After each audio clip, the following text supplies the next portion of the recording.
The broadcast is now starting. All attendees are in listen-only mode.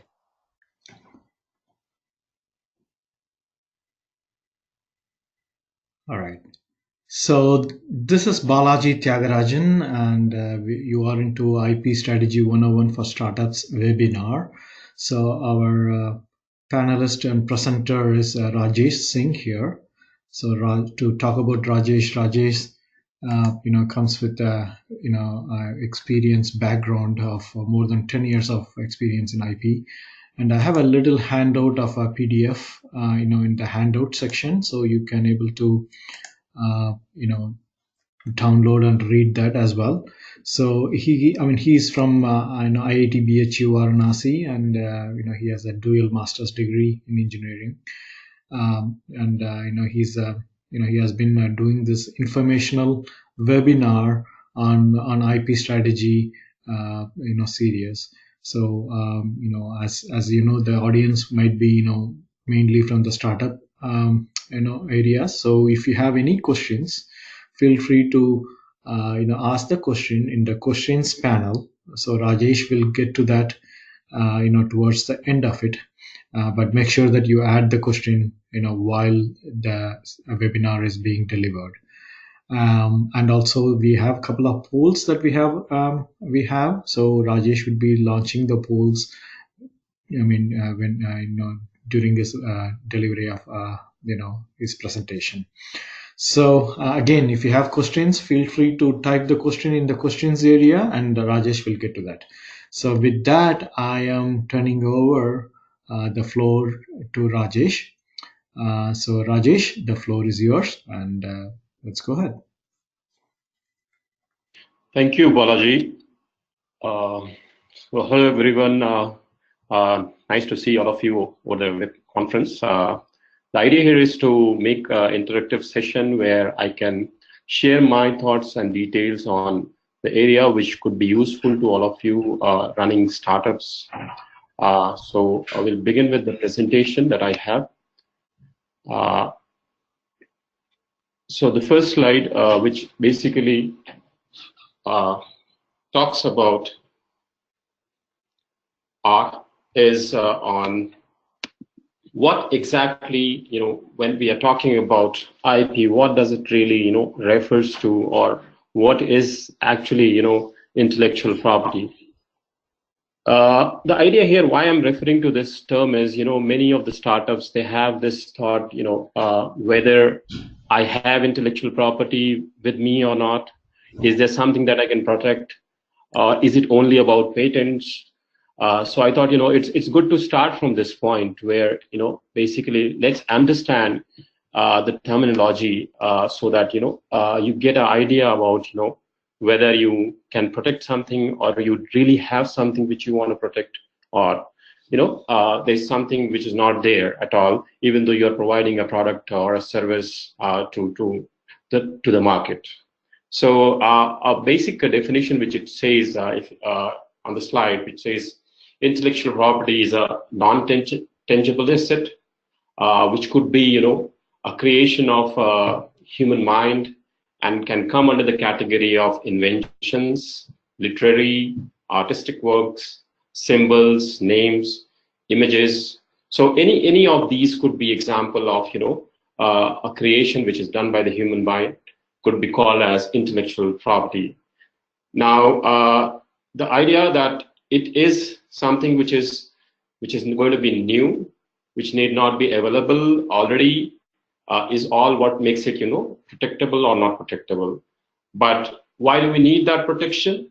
Is to make sure that the non-tangible thing is converted into a tangible asset, and the owner, gets a right over that, which could be called as property right, and the right is being granted by the patent and trademark office of that particular geography or country. So just to summarize, we're talking about any human mind creation, which could come under any of the examples mentioned on the slide. And to make it tangible, you need to get a protection on that by filing a request with the patent and trademark office. moving on to the next question, which comes usually is, okay, fine, I have an IP in my hand. I think, yeah, it is useful. Do I really actually need to go and, spend dollars or money on it and, have a protection in hand? So why do we really do it? So which is a genuine question, and there could be, different answers for this. One answer could be altogether that you may not at all go for a protection. I might be taking some case examples in coming slides to talk about that.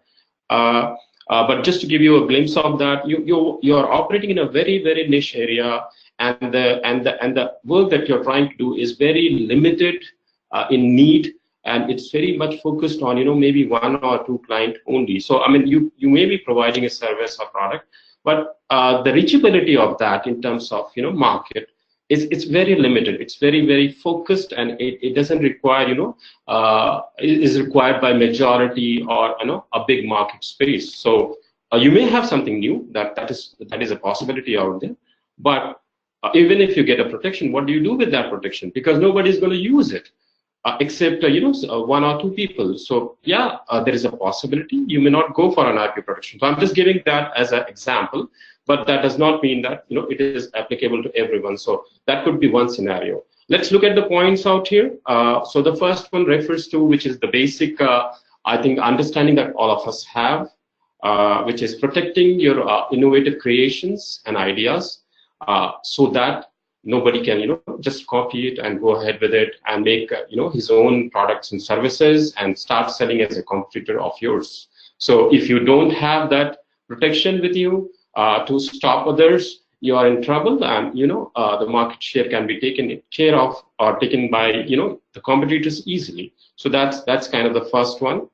The second one, which is kind of popular with startup very much, and I think majority of you are in that zone where we look at, if we really have something in hand, the first question comes from the third party who's going to, fund you or give you some money to grow your business or actually implement your ideas, is how well you're protected with, the IP, which is, if the idea is there, perfectly fine, but do you really have, a right over it, so you can, be sure that nobody else can, just come up with the same idea and practice that. So the question of getting the fund becomes, very much close to whether I have protected the idea or innovation that I want to bring into market, will decide, getting the fund from third parties for the implementation. So that's kind of, a real need, which tells us why we should actually do IP protection.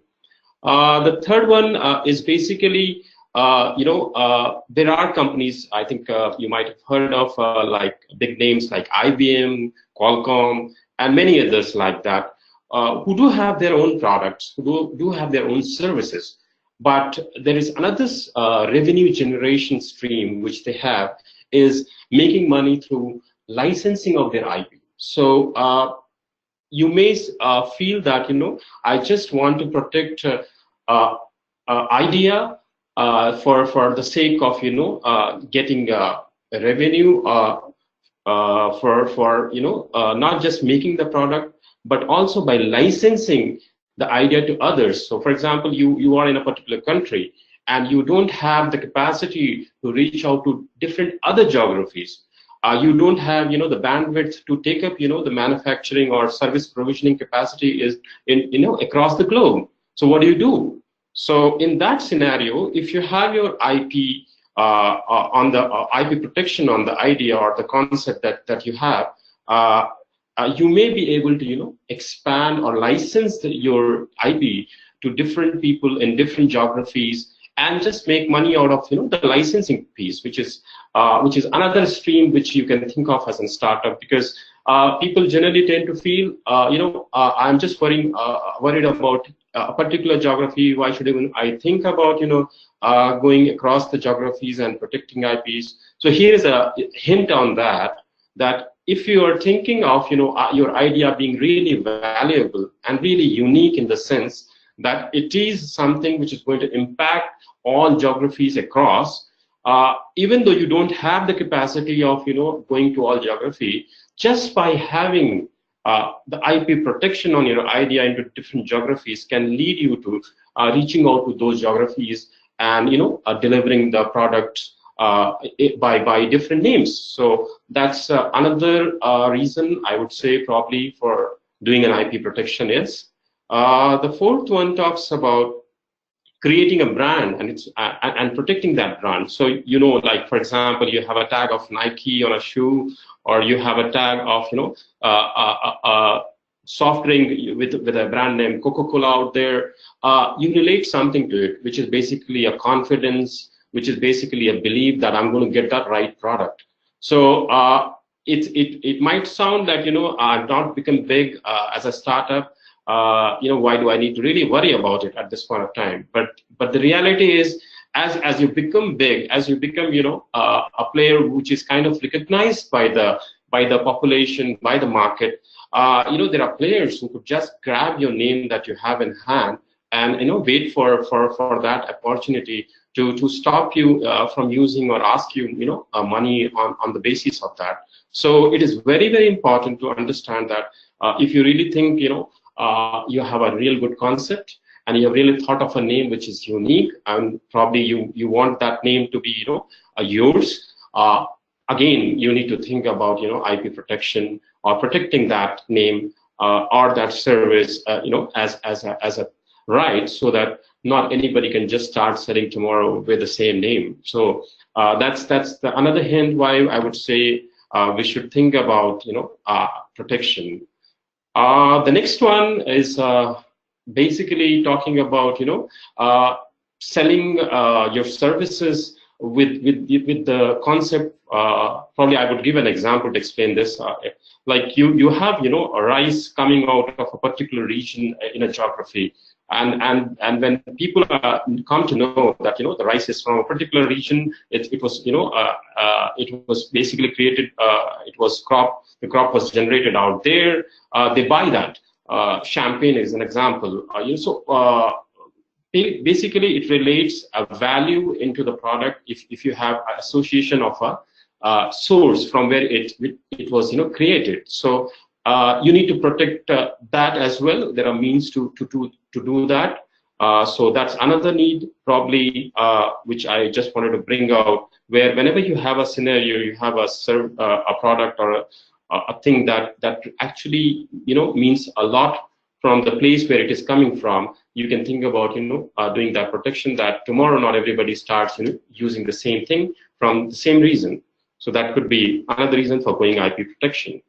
The next one, or which is probably the last one on the list, is creating monopolies. So any right that we're going to get or we are going to take on our inventions, our services, our product, it's for the purpose of either I make sure that I'm going to practice this myself only, which is basically creating a monopoly.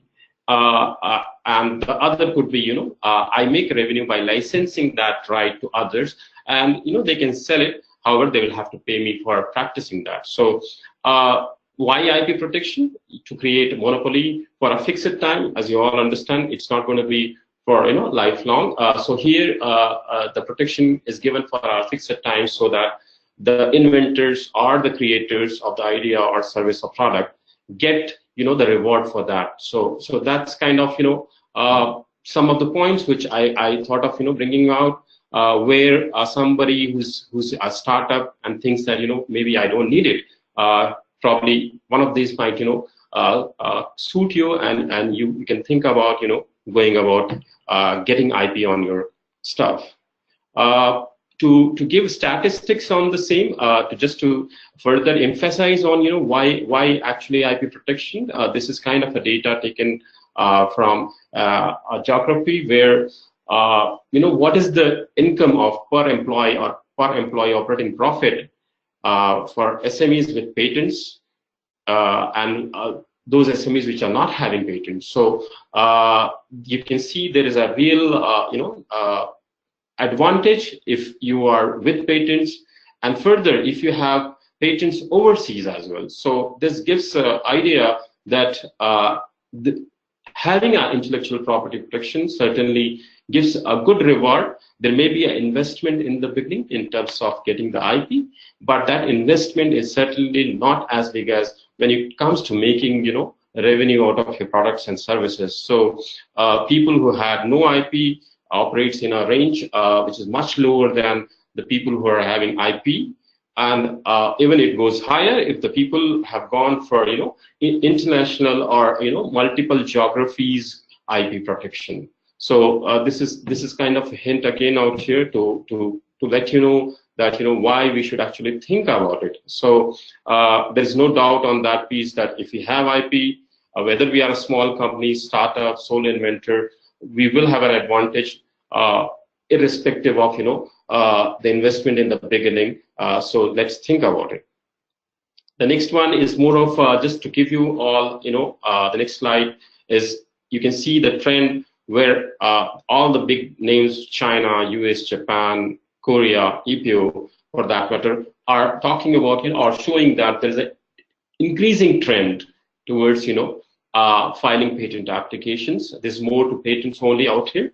So which tells us kind of, that it's not just a thought which somebody can ignore and, run a business or provide a service.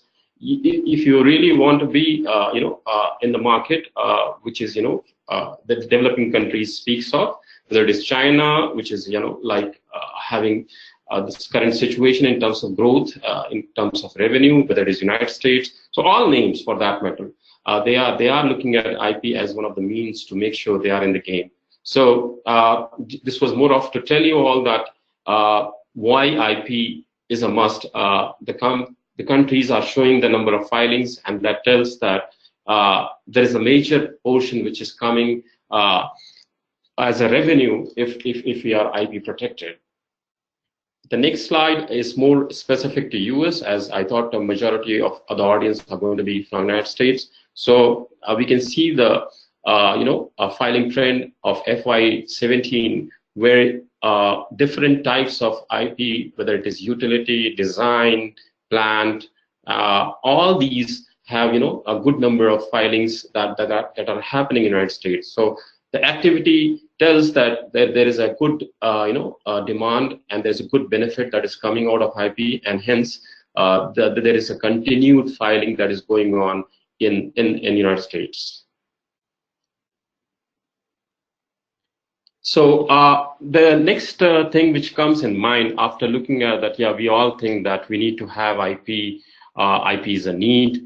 There could be reasons of thinking about protecting the IP. Now, how do I protect? That's the second question that actually is there in front of majority of startups and SMEs. They all think that probably it's just patents, or maybe it's trademark or copyright, or which one is better for me. So that's kind of a question. And where do I find those answers? So I thought let's first understand what are the different means of IP protection. So I thought let's talk about that.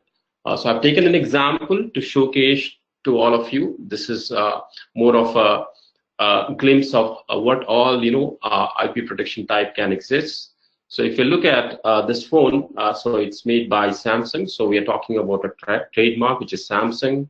The product Galaxy S9 Plus, which is again talking about some kind of trademark out here. Then we are talking about patents, which is the phone is using some data processing methods. And then we are talking about semiconductor circuits. So the phone has got some components, some circuits in it, which could be protected by patents. So one phone has an opportunity to have some trademarks, as well as has opportunity to have some patents on it. Copyright. So basically, you have instruction manuals with every phone which comes. You have some ringtones. So the same product may have copyright needs as well. So we already see that we have trademark, which is one type. The other one is patents, and the next one copyrights. So all three just getting into one product. So if you have a product or a service where you want to correlate what would come under trademark, what would come under patents, or what would come under copyrights, this is kind of a hint to all of you to see that That's the way we can think about, our products and service. Trade secret, which is another type.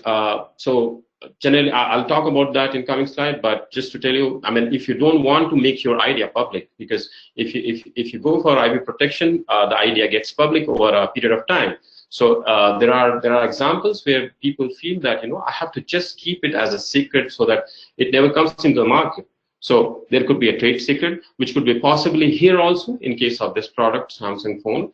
But obviously, we don't know about it, so there is a question mark out here. So same could apply to your products and services, where you may have a scenario that you just want to keep something very, very secretive. You don't want to even talk about it. You just want to make sure that you have it in your locker and it's protected. So that's kind of a possibility as well.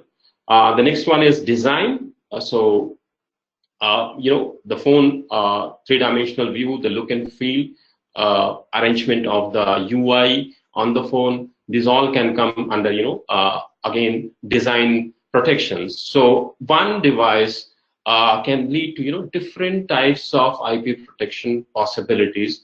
And that's how probably we need to think about for all our products. So it's not just about getting patents, one patent or two patent. It's about thinking holistically. What all could be something very unique to my product or service, and it could involve all of this. So just worrying about patent may not be a good idea. We need to consider each of these perspectives as our IP strategy. So let's get on to the detail of each of these.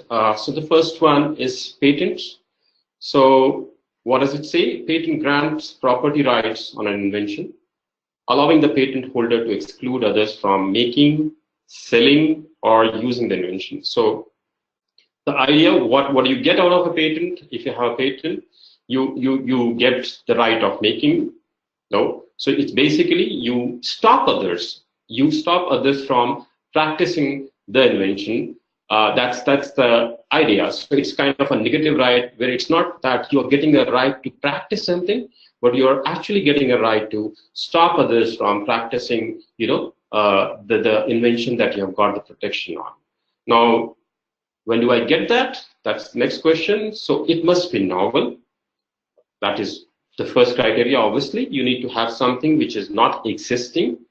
It should be not non-obvious, which is, it should not be a mere variation. It's like, not just making a small tweak into an existing product service and, saying that, hey, I've done something new. So certainly not that way. I mean, if there's somebody who, what we call, a person skilled in the particular art of that technology area, he should not just look at it and say, hey, this is pretty obvious. This is not a new thing because it's just a small tweak. So it needs to be novel as well as, when we say it's non-obvious, so it should not be a mere variation, which is easily, can be done by anyone. And most importantly, I mean, if you're making something, so there needs to be a usefulness. I mean, it's not that I just have an idea which is for something and that nobody, thinks about even making an impact in terms of market value or utilizing it. So I think these three factors, probably if it's there with your idea, your thought, we can think about going and thinking about a patent. Now, these patents are categorized into further categories. One is called the utility, the second one is design, and third one is plans. So the utility, it basically protects functionalities. And as I said, they exclude anyone from being able to make, use, or sell the same or similar product, assembly, or method, or composition of matter. So what comes out here is it's again talking about not you practicing the invention, but stopping others from practicing what you have as a protection. So a utility is where majority of things comes in. But as I've showed you in a previous diagram of phone example, you may have a design scenario where you're talking about a 3D appearance. So majority of the things gets covered under utility when it comes to, for example, methods or assembly or composition of matter. Whereas if it is about the product design, we are talking about the 3D appearance, we go for a design patent. And then the plant patents, which is basically which basically provides you protection around asexually produced plants. So if you really need a protection around plants which you have done or you have produced in this fashion in laboratory, it does not really need the environment, for example, the rain or pollination, which is through wind, stuff like that. I think you have a chance to go for a plant patent. So if we are looking at patents, these are the three categories under which we can go for a protection.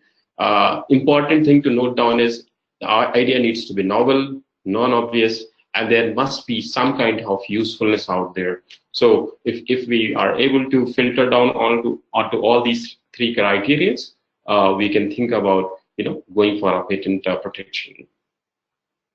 The second one is basically copyrights, which I think majority of you must have been reading books, listening to music, paintings you must have seen. So even for that matter, computer software in some geographies. So all of this can be protected through copyright, and it allows you, once you get the right, it allows you to exclusively modify, distribute, perform, create, display the work. So that's the right you get out here the moment you have a copyright. One important thing is the moment you create something of the sort, you get the right automatically from the date of creation. But if there is some kind of infringement suits or some kind of dispute that happens, then taking a copyright protection helps in solving such issues. So the creator of this work automatically gets the right. But if you really want to be safe and sound, and you don't want to have a trouble when there is a copying happening, you go for a protection. So copyright protection becomes important, and the things that gets covered is all of this mentioned on the slide. The next one is trademark, which is basically to give you opportunity to distinguish your product or services from other competitors. There are several names out here: the company name, the services name, which you can get protection on. So this becomes a kind of mean to create your brand, or to create a symbol of your name, which becomes a tag mark for your services. So somebody says, okay, if I want to buy a product of a particular brand, the advantage is he figures out easily, okay, here is the brand and it is genuine, and I can take it, I can rely on it, I will get the same quality. So as I was talking about the Coca-Cola example or Nike, these are probably the names that helps in selling a product at a premium, and people just buy it with a confidence or faith that they will get the expected quality. You have to register for a trademark symbol. The moment you register, you can start using the TM symbol, but once it is granted or it is registered in the office, the trademark office, you can start using the registration symbol with a trademark. So that's about trademark, copyright, and patents, which you can use depending on your needs. Trade secret, which is, as I said, it's basically something that somebody just want to keep private, because the limitation of the previous method says they will become public the moment you go for registration. Here you feel that if I make it public, that the easy variations can be created. So there could be a scenario you just want to keep that information safe in your locker. Coca-Cola formula is one of the very, very common thing that is known across the world. So that makes it unique in the sense that nobody else is able to utilize the similar formula or method of preparation of the soft drink, and you're kind of safe out there. So this is a kind of example where, as I was talking in the beginning, that you may think about not going for a protection of the other types. You just want to keep your things secret, and whenever you think that there is a dispute, you can talk about it to the authorities. So trade secret is commonly utilized in scenarios where making information public is not advisable, or it's going to create a challenge. So that was more on the types. So why do we need IP, and what are the different methods or types that we can utilize to protect IP? The next topic talks about how do I go about protecting the IP. So the challenge is people do have IP, intellectual property, but they really don't know where to start from, how to go about actually handling the whole stuff. So I thought let me give you a glimpse on our scenario. There could be variations of this, but which might work for many of you. So I thought let's look at a scenario when we are trying to file or get a patent application filed. What do we do? So generally what happens, I mean, you all have a team. You think about doing something which you think is going to be new. So the first thing is pick up some ideas together, discuss on it, and maybe do a service, which could be finding out actually is it new or is it something which is already available. So it's a broad spectrum where you kind of decide, I want to work in, let's say, 5G technology area, or I really want to manufacture a medicine in a particular disease spectrum. So what is already available? So before even thinking about focusing on a specific direction, you can utilize a discussion, which could be using tools like white space analysis, where you actually come to know what is the white space available in that spectrum. Landscape, which gives you a broader view of what exactly the current scenario is, where are we moving, what is the current status of this particular area that I'm interested into. And freedom to operate, basically, if you have a very ready concept in terms of product, you would love to check what is that which is already protected. Do I need? Can I implement my idea directly, or do I need to do some changes to the idea before I actually get into the market? So this is the idea harvesting scenario, where you kind of bring out several ideas together and you try to make an analysis. That could be one scenario. Then based on this analysis, you could come up with some key areas which you really want to select, or you really want to work on. So you identify the key areas, you select some of the innovations in those areas, or you work on certain areas, which is what you are ready with, and then probably you go on actually doing a novelty check of your very specific detailed idea. So here it's not any more broad.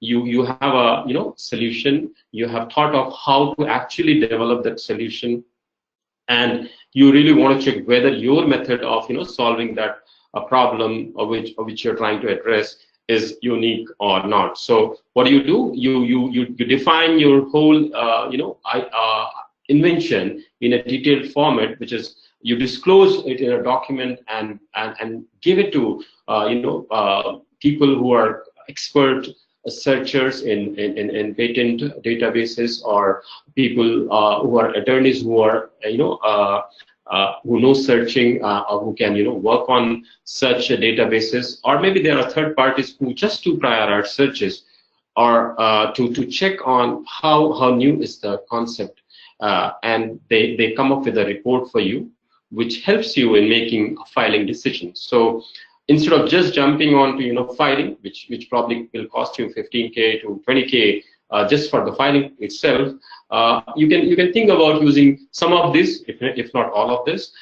If you really have an idea ready, you can just go for novelty check. If you're not really decided about the selected ideas, you can go for the previous step to that. So it will depend on you as a company which one to pick and choose, and there we can be of help to talk on that. But straight away jumping on filing might lead you to a situation where you may not actually get rewarded, but you end up spending a lot of money and prosecuting your filing, and finally you may not even end up getting an idea if it is not new. So I would suggest that at least taking out a couple of these boxes from the first 3 steps would be useful for all startups, rather than jumping onto filing a application. When you're deciding about filing, there is a provision by the PTOs, which is kind of you should know as an advantage. So you can go for 2 different types of filings. One could be just if you're not completely ready, but you have the details of your invention to a level which is a draft, which does not meet the requirements of a proper patent application.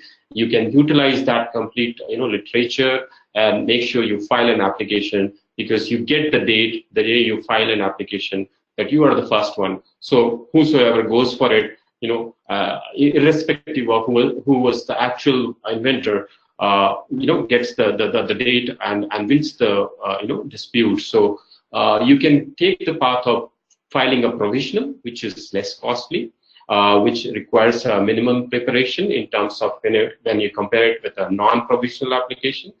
And you also get a 1 year period, which is 12 months period from the date you file the application, to decide on how well you want to draft your idea, what are the different implementation that you want to bring in. So all of that decision, you get a time also as well out here. The other could be you're pretty much ready. You know what you actually want protection on. You don't really need to wait for 12 months. So you straight away go ahead and file a non-provisional.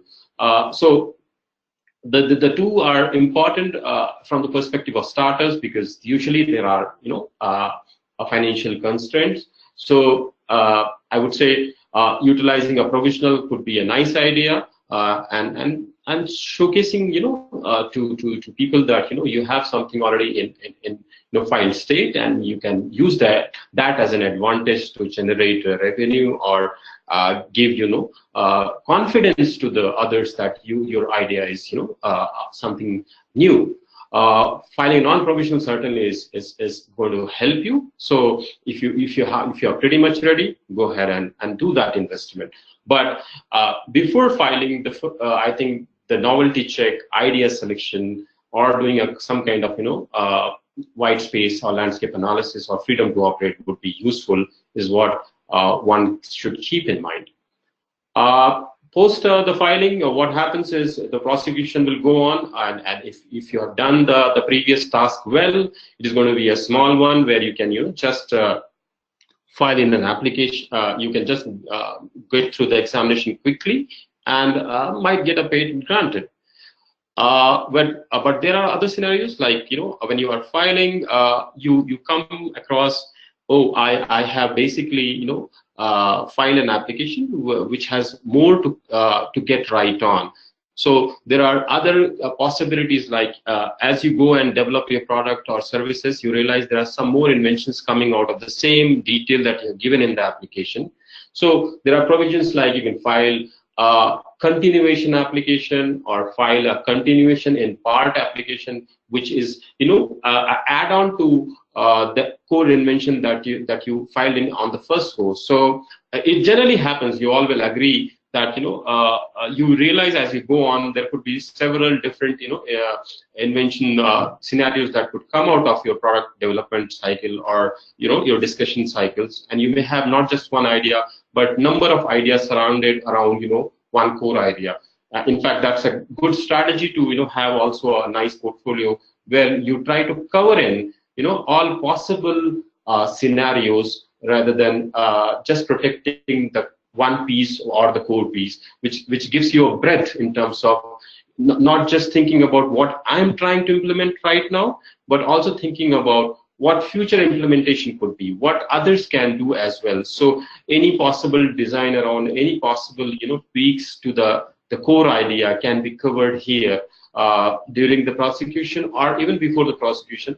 It's not mandatory that has to come here, but you can do that. Then there is another practice which is directed prosecution, where One idea is that we want to protect ourselves, our idea. Other is we also want to see how we can generate revenue from others. So if my idea is probably going to get utilized by competitors, so I try to see if I have a mean to cover possible competitor products which is going to come in future through this idea itself. So that's kind of keeping the competitors in mind and prosecuting or filing some more applications. So that's kind of the prosecution thoughts which could be there. So remember that having protection on just what you're trying to implement may not be a really nice idea. You should also think about what could be the possible future implementation, what could be the possible design arounds, and make sure you have all that coverage as a startup into your IP pool. So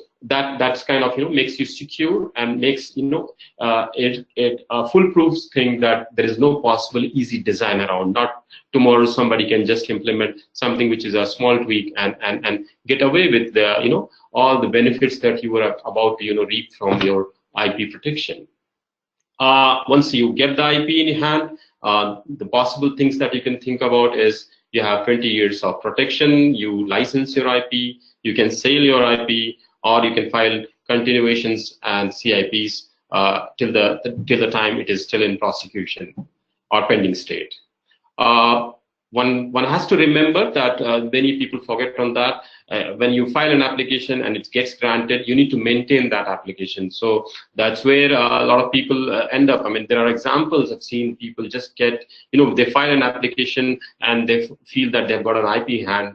The scenario is you have to get your application examined, and you have to make sure that the moment you get a grant, you need to pay allowance fees, and then you have to maintain your patent for years to make it active. So this is really important. If you really don't have an in-house attorney, or you don't have a IP system in-house ready, you should keep this in mind, that you have to maintain your IP and renew it over a period of time needed by the different PTOs. The final thing which comes is you get only a fixed time for enjoying this monopoly. So the IP becomes open after a period which is 30 years. For pharma companies, there could be scenarios when the prosecution usually takes long, or the product gets into market after a long time. There are PTOs providing some extension over the 20 years period. So that's kind of a hint on what could be a common scenario anyone might have to go through when we are talking about getting a patent protection. The other one was, I just wanted to bring it because many people have this situation. It's like, you have a product in hand. So before you actually get into the market and launch your product, the freedom to operate becomes a very, very important, check that you should do. Some people also call it clearance search. What it helps you in identifying is your product actually infringing something already, patented or protected. If that is the scenario, you need to think about designing around your product before you launch, or you actually acquire that IP which may be owned by somebody who can sell it off at a much better price at this point of time, because once the product is in market and it is successful, you may not get the same pricing for the IP. So that could be another scenario. Or if you see that the IP protection is only to a specific geography, then you can start focusing on other geographies where there's no IP protection and sell your product out there. So this could be a strategy of planning how really I want to go about selling my product. If it is ready in hand, one of these needs to be taken, or couple of these may be needed as a point to check on before we actually get into the market.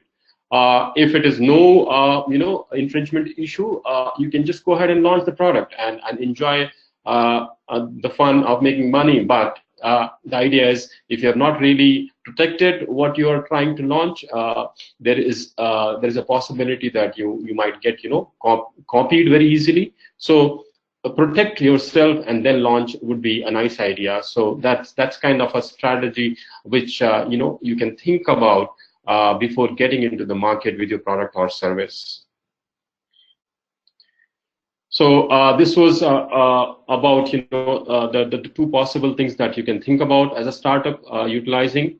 I now talk about some success stories around, the startups to tell you, what has happened and how people have got benefited with different such IP strategies. So let's look at the scenario first, where, this was basically a company which is into vegetable farming, and they were selling it the vegetables across different geographies.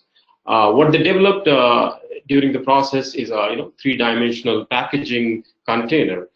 Uh, the good thing that they did with this, though it was not really their core strategy of a core piece of their work, they protected the packaging container by IP. And when they actually went into the market with a package, and they started selling the product, or they started selling the vegetables using that container, there was a big success. They saw that there was a big demand on the container itself. So what they did is, since they already had the IP protection, that became another revenue generation mean for them. So to give you an idea, you may have a core business which you're thinking about, but keeping an awareness around surrounding what you're trying to do would also be useful, is what this particular scenario is trying to tell. Though your main business was vegetables farming and selling, but you ended up enjoying some IP licensing revenue through packaging containers. So that's kind of an example of looking into surrounding as a strategy. The other scenario is where you usually find there are universities and which are having a lot of research work going on. So and you want to bring out something which is really latest, but you don't have the IP out there. So collaborating with universities could be an easy phenomena where you as a startup or as a new company can utilize the unused IP which is sitting out there. It's not getting commercialized by the university, and become a player who can enjoy the benefit as well as give some revenue back to the universities also. So this is a kind of model utilized by many startups, where using academia IP, which is sitting out there with them and not getting utilized for commercial purpose, could be a nice strategy to look into. So that's about using the academia. This was basically another story where people were trying to get IP, and they were just trying to use it offensively, basically, trying to make money out of that IP.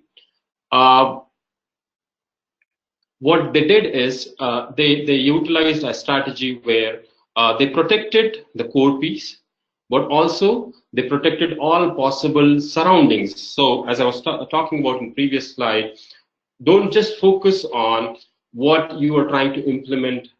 You may also focus on all its related and possible surroundings. So that could be a kind of strategy that you can get IP but on the core piece, but there could be related pieces to it, which could be like the packaging container, which could be like any other another piece.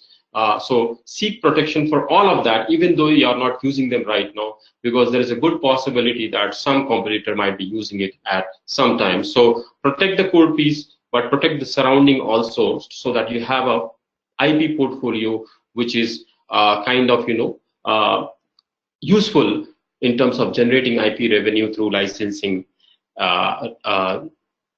revenue. This was another example, which is kind of a dual IP exploitation approach. It's related to a Australian pharmaceutical company. So as you know, the pharma development of drug cycle takes a lot of time. You almost spend a good number of years getting to the time when you actually bring the product in the market. The company did good thing is they protected their IP with a good number of patents and across multiple countries, which helped them in doing two things. One is they were able to license their rights to competitors, and the other was they were actually able to manufacture the product and give it to other partners to sell it in their name in different geographies. So not just licensing the IP was one mean, but also producing the product themselves and then giving others to sell it off with their name in different markets. So this could be a scenario with pharmaceutical companies. They can utilize the IP in two different ways. One is just licensing for a specific market. Other could be, actually doing the manufacturing and then allowing to sell in specific product, geographies. So this is kind of example which I wanted to share. So you may have that as a strategy for your pharma startups where you can think of this. This is more on getting early patent scenario. So if people think that they have a patent in hand, only then they can do something about it. Probably this scenario helps you in getting away from that belief. What this company Webdyne did, it filed an application, and even though the application was not granted, they had that application in hand to showcase to people that they have got exclusive rights to practice that, and they utilize that as an advantage to become the key player. So one of the advantages that all of us need to understand as startups, that don't worry that once you have it as a granted thing, only then you have an advantage. No, that's not the scenario. You can just file your patent application and then utilize it over time to showcase to people that you are actually the owner, and stop competitors from doing the practicing of that. So that's kind of a hint that for startups specifically in using filed applications. This is a nice example to talk about. When I was referring, you may have a scenario you may not need IP protection, and then as you go on, you have to change your model where you actually need an IP protection. So this company it was basically a supplier of some customized laser system, which was very focused on a small niche market. So there was no bigger market impact out there. But over time, they just decided to target fast-growing market of industrial laser application, which actually made the scenario different, since it was addressing a large market need. They had to think about now protecting the implementations that they had, so that not anybody can just copy and enter into the market. So at one point when it was a very niche market, yeah, they were not needing the IP protection on that concept. But as they changed their strategy over time, they shifted their non-IP strategy to an IP strategy. So you could also have a similar scenario depending on what market size you're trying to address. So that was more of an example to tell you all that there could be one of these examples that might relate to you. Some poor examples of IP strategy, like people generally tend to think that they can do a filing on their own. They really don't need a searcher or an attorney, or they don't need to spend money in the beginning. So that's why I just want to bring up a couple of these examples. Here, what this guy did is he just took up a contract from Google and used the same template to create his own.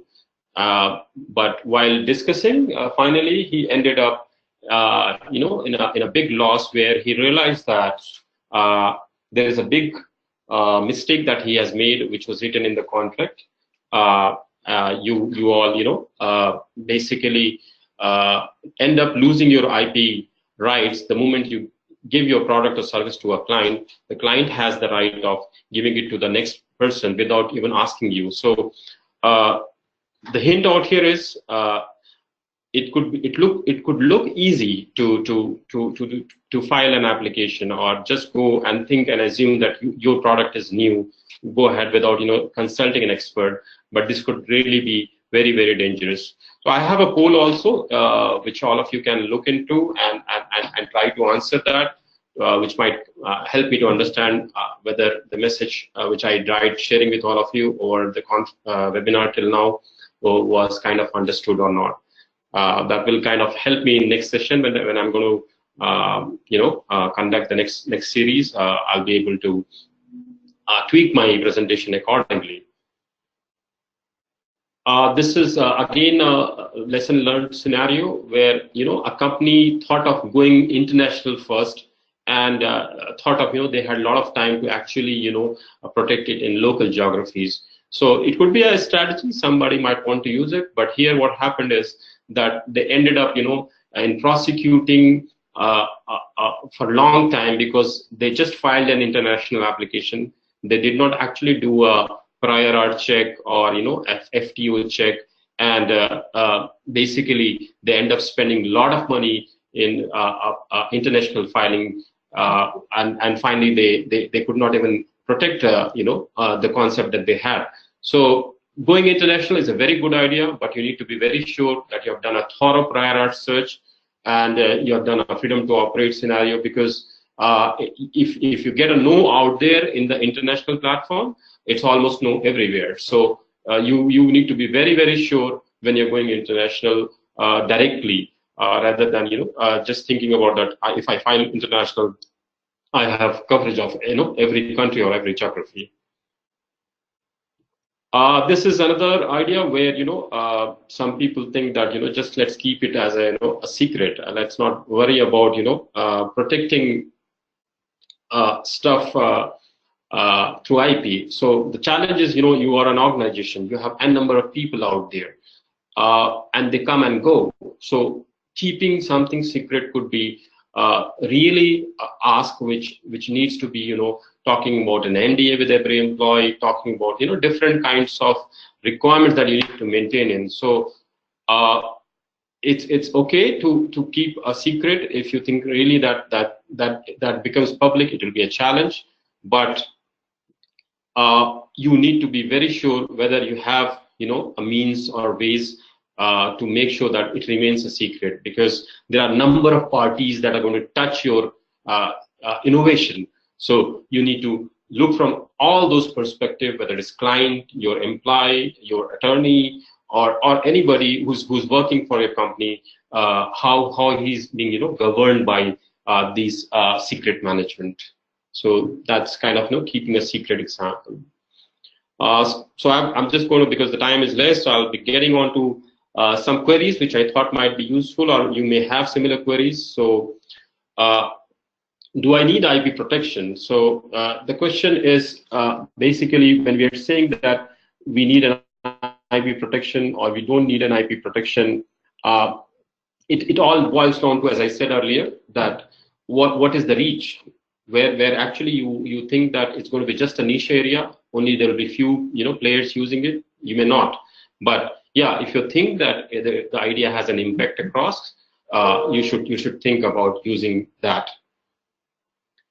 What if I start selling my product in the market without doing IP due diligence? So you can understand people will wait who are owning IP for time, and basically once you claim that you have made revenue, you are in a situation where they will challenge that you have already made revenue and now you got to pay them. So if you don't make IP due diligence in the beginning itself, you might make good profits, and people might just take it away from you. So it's very, very important to do a IP due diligence in the beginning if you think that you have a successful idea in hand. Can I wait for IP protection, and how long? Now this again becomes a point where you have different mechanism. As I said, you have a provisional mechanism where you just don't have to file proper application. You have done a due diligence or not will also decide this question's answer. So if you have done a proper due diligence, which is prior art search, and you think that it's the idea is new, and there is a potential of catching up the whole market, you should go as early as possible, because the rule says first to file. So before making anything public, even sharing with if you're sharing with inventors or others, you need to make sure that you have a right protection. So I think that's the remaining two questions. Do I need to worry about IP of other countries? Yes, if you are going into foreign market for selling your products and services, you have to.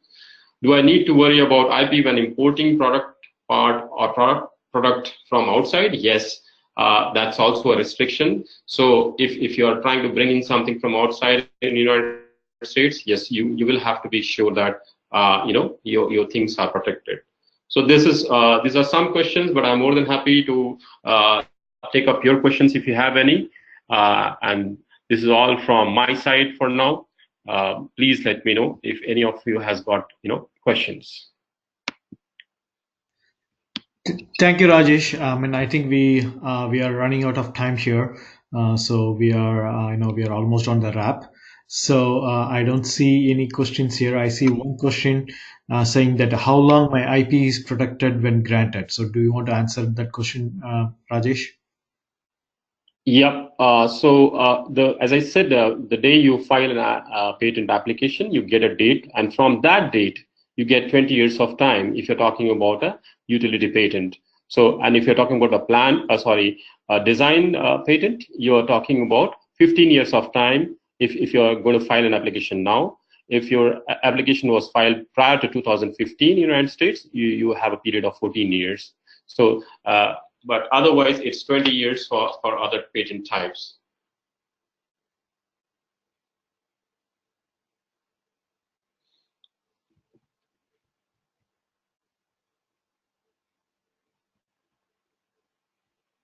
Hello. Thank you, Rajesh. Thank you. We are almost there at the end of the presentation. So we'll, thank you attendees for making it to the webinar, and we'll meet you on a different topic of your interest at another time. Thank you. Thank you very much, everyone, for your time, and hopefully the session was useful. Feel free to reach out to Balaji for any questions on this. Looking forward to meet you again on next conference. Bye. Thank you.